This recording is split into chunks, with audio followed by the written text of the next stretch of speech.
أيها الشش، كانت خطفة وفرحة وانتصار عجيب اتكتب في تاريخ بلد وفي تهديس قد.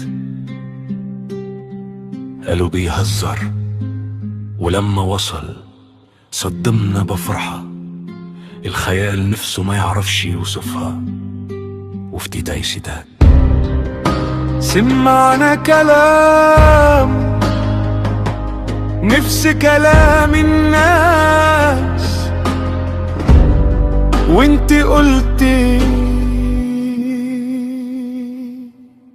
يا رب وربنا كريم. افتكروا جيل شحاتة لما الإيمان سبق الكلام، لما الرجالة وعد والحلم بقى قدام.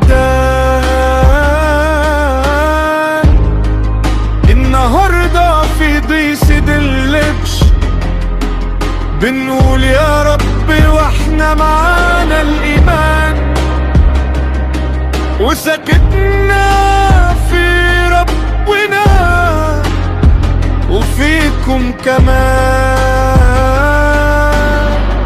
الناس بتتكلم نفس الكلام بتاع زمان، بس مفيش مستحيل